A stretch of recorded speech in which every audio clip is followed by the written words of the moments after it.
paz do Senhor. Deus abençoe você que veio aqui nessa noite, a você que está nos assistindo em casa. Irmãos, eu já estava ali brigando com Deus ali. Falei, Senhor, o pastor está pregando a minha palavra, Senhor. Quase que eu não prego aqui, pastor quase pregou minha palavra aqui. Queria te convidar a abrir a Bíblia nessa noite no livro de Efésios, capítulo de número 5, a partir do versículo de número 22.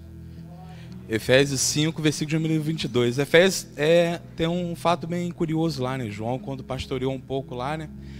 Ele entrou no templo da deusa Diana, né? Aí você vê que é um homem ungido pelo Espírito Santo, né? A Bíblia diz que a nossa luta não é contra a carne nem sangue, né? Mas sim contra principados e potestades. O apóstolo João se ajoelhou no templo da deusa Diana, e quando ele começou a orar, a estátua da deusa Diana caiu no chão e quebrou, porque nada resiste ao poder de Deus, né? Nosso Deus é poderoso, né? Efésios capítulo número 5, versículo número 22. Irmãos, eu vou ler aqui que a hora está bem avançada aqui, para eu poder falar alguma coisa.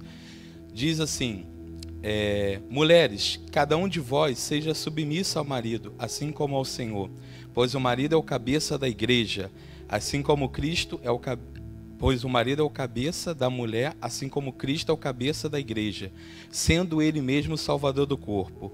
Mas assim como a igreja está sujeita a Cristo, também as mulheres sejam submissas ao marido. Maridos, cada um de vós ame sua mulher, assim como Cristo amou a sua igreja e a si mesmo se entregou por ela, a fim de santificá-la, tendo-a purificado no lavar da água pela palavra, para apresentá-la a si mesmo como igreja gloriosa, sem mancha, nem ruga, nem qualquer coisa semelhante, mas santa e irrepreensível. Assim o marido também deve amar sua mulher como ao próprio corpo. Quem ama sua mulher, ama a si mesmo. Pois ninguém jamais odiou o próprio corpo, antes alimenta-o e dele cuida. Assim também Cristo em relação à igreja, porque somos membros do seu corpo. Por isso o homem deixará seu pai e sua mãe e se unirá à sua mulher, e os dois serão uma só carne. Grande é esse mistério, mas eu me refiro entre Cristo e a igreja. Entretanto, cada um de vós ame a sua mulher como a si mesmo, e a mulher respeite o marido. Eu estava perguntando ao Senhor, eu falei, Senhor, eu preciso pregar lá domingo, o que o Senhor quer que eu fale? E o Senhor começou a me inspirar aqui nesse texto, o apóstolo Paulo, para que as pessoas entendessem como que uma relação deve funcionar, como que um casamento deve funcionar. Ele compara com o relacionamento entre Cristo e a sua igreja, para que o povo de Éfeso entendesse bem. E nessa noite eu quero falar um pouco sobre esse relacionamento entre Cristo e nós que somos a igreja dele. Porque, irmãos, você é a noiva do Cordeiro. Um dia o noivo virá. E como é que tem estado essa relação entre nós e Jesus? Será que nós vamos parar lá na parábola das 10 virgens? As que eram prudentes estavam prontas, as que eram nessas não estavam prontas, e de repente veio o noivo. E se o noivo voltasse hoje para te buscar, para você passar a eternidade com ele, não que você vai morrer, digo a volta física de Jesus, será que eu e você estaremos prontos? Será que essa relação entre nós e Jesus tem dado certo? E eu queria falar um pouco nessa noite que o Senhor ministrou meu coração. Eu tinha pedido ao pastor aqui se eu poderia estar pregando, ele estava com saudade de pregar. E o Senhor, por volta da meia-noite, começou a falar isso comigo, a me dar essa palavra. E o Senhor me deu algumas direções para que relacionamentos possam dar certo. Tanto o seu relacionamento com o seu cônjuge, com a sua namorada, com a sua noiva, e entre você e Jesus. E a primeira coisa que o Senhor começou a ministrar comigo está lá no livro de Gênesis, capítulo de número 5. Você que puder abrir aí, Gênesis é fácil, né? Bereshit, em hebraico, né? O princípio. Aumenta um pouquinho. Versículo de número 21, diz assim: Enoque viveu 65 anos e gerou Matusalém. Depois que gerou Matusalém, Enoque andou com Deus durante 300 anos e gerou filhos e filhas. Todos os dias de Enoque foram 365 anos. Enoque andou com Deus até que não foi mais visto, porque Deus o havia tomado. A primeira coisa que o Senhor ministrou no meu coração: para um relacionamento dar certo, é necessário passar tempos juntos. Irmãos, quando uma pessoa começa a namorar, quando o casal começa a namorar, o que eles mais fazem é passar tempo junto. Tem um amigo meu que ele começou a namorar agora, aí eu fui conversar com ele, eu falei, pô, cara, tu não me respondeu aí, o que houve ontem aí? Que eu falei contigo, ele falou, não, rapaz, sabe o que acontece? É o seguinte, quando eu e minha namorada, nós estamos juntos, é só nós, eu não mexo em celular, não mexo nada, e a gente tem passado muito tempo junto, e isso tem edificado muito a gente, nós estamos apaixonados um pelo outro, e a gente quer se ver toda hora, quer se encontrar toda hora. Sabe por que a gente às vezes não consegue amar Jesus? Porque a gente não passa tempo com Ele. Como é que você vai amar uma pessoa que você não passa tempo com ela? Como é que você vai gostar de uma pessoa com a qual você não tem convívio, você não tem relacionamento? Gente, a nossa relação com Jesus é uma relação de verdade. João 8,32 ele diz, e conhecereis a verdade, e a verdade vos libertará. Essa palavra verdade no grego é a palavra gnosko, que significa estar intimamente relacionado, estar ligado, ter intimidade. E o que o Senhor quer de você nessa noite é que você passe mais tempo com Ele, irmãos. Você precisa passar tempo a sós com Jesus. Nós às vezes passamos mais tempo com isso aqui do que com Jesus. Teve uma vez lá que eu estava lá em casa, lá, eu estava mexendo no celular para lá e para cá. De repente eu virei e falei, Senhor, pelo amor de Deus, vou sair fora disso aqui. Deixar esse Satanás aqui de um lado, um cada aqui, que é desconjuro. Estou o dia todo nisso aqui. E tem gente que passa mais tempo no celular do que com a sua esposa, do que com a sua família. Tem casais dentro de casa que eles conversam pelo WhatsApp. Não existe mais diálogo. E você precisa, amados, tirar tudo aquilo que impede de você passar tempo com Deus. Irmãos, Enoque viveu 365 anos aqui quando ele gerou Matusalém. E ele andou com Deus. E a Bíblia relata que todos os dias de Enoque andou com Deus. Enoque teve família, teve mulher, teve filho e tinha tempo para Deus. Ele trabalhava, tinha os mesmos afazeres do que nós, e mesmo assim ele arrumou tempo para passar com Deus. Teve um homem que ele chegou no hospital, vou orar, vou levar cura para dentro do hospital. Isso é verídico. Ele chegou no hospital, saiu orando por todo mundo. Levanta e anda em nome de Jesus para quem estava paralítico, saiu orando para quem estava enfermo, saiu orando, causou um alvoroço no hospital. Os médicos chegaram e pediram para que alguém fizesse alguma coisa, botasse aquele homem para fora. Aí a segurança do hospital botou o homem para fora. E ele saiu frustrado. Chegou dentro do carro, bateu a mão no volante e falou, cadê o Deus de Elias? Na mesma hora o Espírito Santo virou para ele e falou, e cadê os homens iguais a Elias? O Deus de Elias está lá, mas cadê os homens iguais a Elias? Que se separavam para Deus, que passavam tempo para Deus. Não deixe que nada roube o seu tempo com a sua família, com teu Deus. Priorize Deus na tua vida. Eu pedi ali para o pessoal ali da equipe do som botar essa frase lá, ó, status, né? Já que todo mundo usa o WhatsApp, lá, coloca lá no teu status lá, ó, em um relacionamento sério com Jesus, todos os dias da minha vida. Você precisa levar a sério relacionamentos, porque Deus valoriza e prioriza relacionamentos. Em segundo lugar, vamos voltar lá para o livro de Efésios, capítulo de número 5, versículo de número 26. Diz assim a palavra do Senhor: a fim de santificá-la, tendo-a purificado com o lavar da água pela palavra, para apresentá-la a si mesmo como igreja gloriosa, sem mancha nem ruga, nem qualquer coisa semelhante, mas santa e irrepreensível. O que Cristo fez aqui ao se doar por nós? Ele nos lavou para que nós pudéssemos nos achegar a Ele, para que nós pudéssemos nos achegar a Deus. E em segundo lugar, para que o meu relacionamento com Jesus dê certo, eu preciso me santificar diariamente. Irmãos, Deus é um Deus santo, não se mistura com pecado. Deus é um Deus limpo, não se mistura com impureza, com imundícia. Muitas vezes o que atrapalha a nossa relação é a nossa falta de santidade diante do Senhor. A palavra santo no hebraico é a palavra kadosh, que significa ser separado, estar separado para algo. Ser santo não significa que eu não vou pecar, até porque o apóstolo João diz, ou melhor, João diz que quem diz que não tem pecado, a verdade não está nele.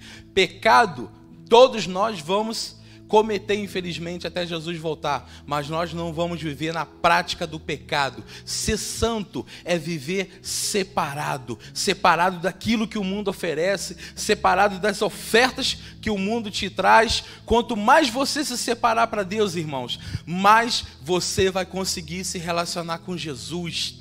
Tem gente, muitas vezes nós passamos por isso, vem um problema, apareceu um problema em nossa vida, o que a gente faz? A gente fica desesperado, precisa achar alguém para orar por mim. Quantas vezes eu já passei por isso? A gente se desespera, a gente se vê sozinho, desamparado, sabe por quê? Porque o nosso relacionamento com Jesus ainda não está sólido, ainda não está firme. Valorize, irmãos, tenha prioridade, busque mais a Deus, se consagre mais, ore mais. Faça algo na tua vida. Não deixa esse relacionamento romper entre você e Jesus, porque de todos os relacionamentos que você pode ter aqui na terra, o mais importante é com Jesus, porque ele disse lá em João 15:5, eu sou a videira e vós sois os ramos, permanecei em mim, porque sem mim nada podeis fazer. Você não pode fazer nada sem Jesus. Por isso que você precisa buscar diariamente se limpar diante do Senhor, se santificar diante do Senhor. Irmãos, a gente tem que levar, e o relacionamento com Jesus é tão sério. Sabe o que Martinho Lutero fazia? Martinho Lutero era meio maluco, tem hora. Ele todo dia botava a mão na cabeça dele e expulsava demônios dele, porque ele não queria que nada atrapalhasse o relacionamento dele com Jesus. E nós precisamos ter esse mesmo sentimento. Se separe para Deus, tenha uma vida mais consagrada diante do Senhor. E em terceiro lugar, olha só o que diz o versículo 28 de Efésios 5. Assim o marido deve amar sua mulher como ao próprio corpo. Quem ama sua mulher, ama a si mesmo. Pois ninguém jamais odiou o seu próprio corpo. Antes, alimenta-o e dele cuida. Assim também Cristo em relação à igreja. Em terceiro lugar, você precisa cuidar do teu relacionamento com Jesus. Você precisa cuidar do teu relacionamento com teu cônjuge. Você tem cuidado da tua família?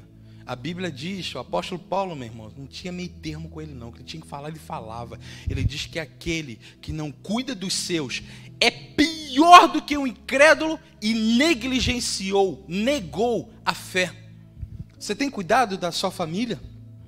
Você tem cuidado dos seus? Sabe o que Jó fazia? Jó cuidava tanto da família dele, que de madrugada ele levantava e oferecia sacrifícios a Yahvé, a Deus, pois ele dizia, talvez meus filhos tenham blasfemado diante de Deus enquanto dormiam. Ele cuidava da relação dele com Deus, tanto que quando a mulher dele falou, amaldiçoa teu Deus e morre, ele falou, vai caçar o que fazer. Você aceitou o bem de Deus e o mal tu não quer aceitar? Eu vim para o mundo nu, e é nu que eu voltarei. Deus deu e Ele mesmo tomou. Bendito seja o Senhor. Porque Ele cuidava de uma relação. Deixa eu te contar uma coisa. Tudo que você não cuida, um dia acaba. Se você não cuidar do teu casamento, pode ter certeza que um dia ele pode acabar. Se você não cuidar da tua família, pode ter certeza que um dia ela vai ser destruída. Porque João 10:10 diz que o ladrão vem senão para matar, roubar e destruir. Se você não cuidar do teu relacionamento com Jesus, um dia ele vai acabar. Um dia você vai perder a vontade de vir na igreja. Você vai perder a vontade de orar. Você vai perder a vontade de ler a palavra de Deus. Você vai perder a vontade de estar com Jesus. Porque você não cuidou. Em Mateus 13 diz da palavra do joio e do trigo. Sabe como é que o inimigo jogou o joio no meio do trigo? Enquanto os camponeses dormiam. Enquanto eles dormiram, a Bíblia diz que veio o inimigo e semeou joio. Aí você dorme na tua família, o inimigo vem e joga joio. Você dorme no teu relacionamento com Jesus, o inimigo vem e semeia joio. Nós precisamos cuidar daquilo que Deus nos deu. A tua família foi Deus que deu. Toda aliança ratificada no altar, Jesus leva a sério. Porque Ele é um Deus de compromisso. Tudo que você fez no altar, ratificou o Senhor, Ele assinou. E Ele quer que você cuide disso. Você entregou seu filho no altar, Ele viu isso, Ele quer que você cuide do seu filho. Você entregou as tuas coisas diante do Senhor, Ele quer que você cuide. Você tem cuidado do teu relacionamento com Jesus? Cuide. A Bíblia, o apóstolo Paulo falou aqui, ninguém odeia o seu próprio corpo. Cada um alimenta ele, cuida. O que eu e você precisamos fazer para mantermos vivos? Nós temos que cuidar do nosso corpo.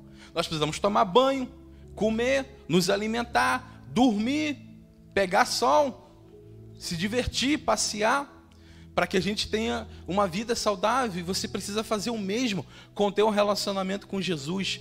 Cuide do teu relacionamento com Jesus. Versículo de número 33 do capítulo de Efésios diz assim: entretanto, cada um de vós ame a sua mulher como a si mesmo, e a mulher respeite o seu marido. Sabe o que mais destrói relacionamentos? É a falta de respeito. O apóstolo Paulo falou assim: mulher, respeite seu marido. E nós somos a noiva de Cristo.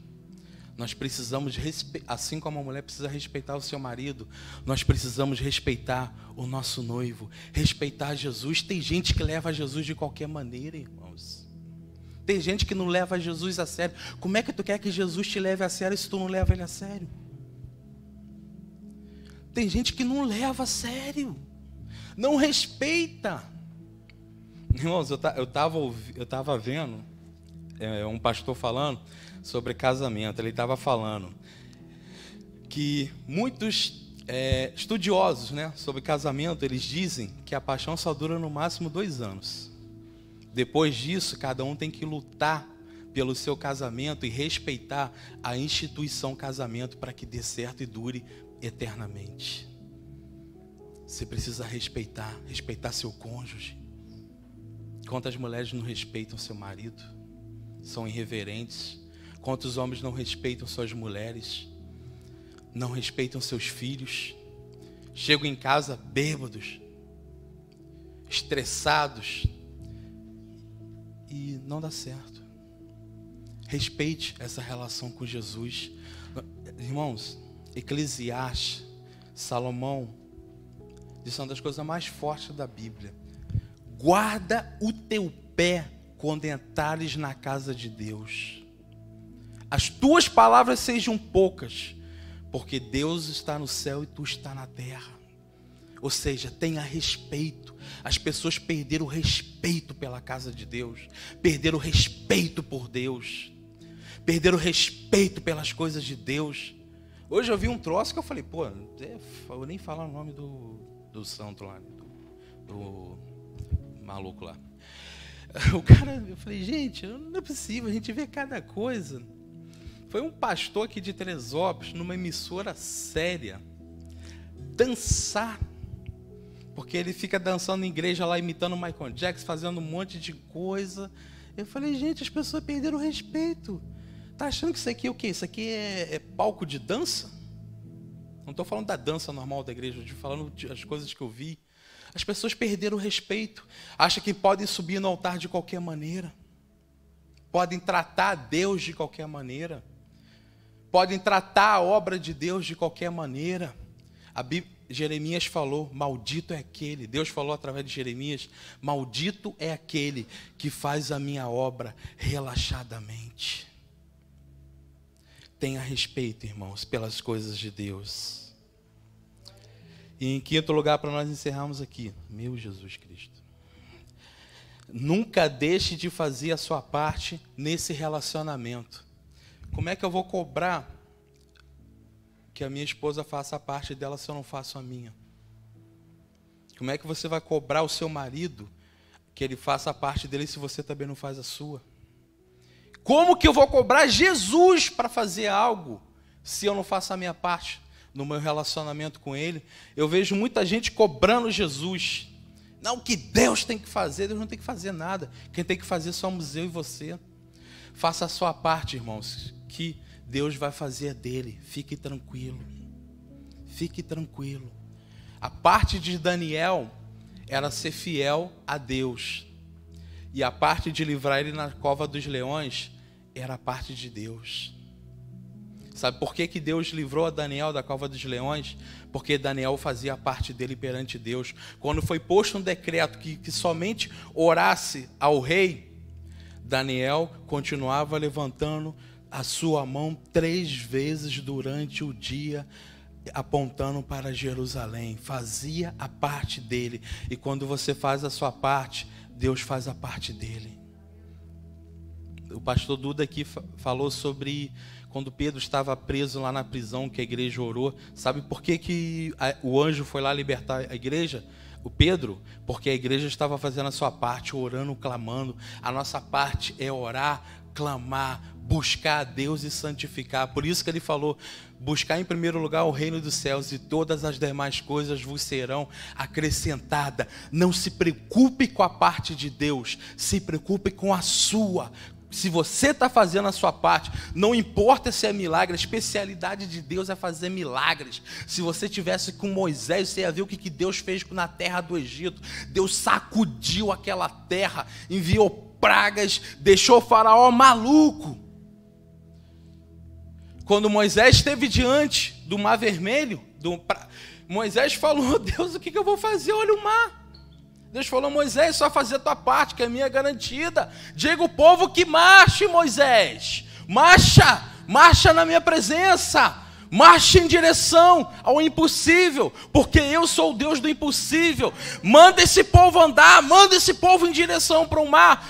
Porque Moisés não podia fazer nada para atravessar aquele mar, mas Deus podia. E porque Moisés fez a parte dele e o povo fez a parte dele, Deus fez o impossível. Jesus falou, os impossíveis aos homens são possíveis a Deus. Então se você está diante de uma situação que você considera impossível na sua vida, fique tranquilo, faça a tua parte no tempo certo, Deus fará dele.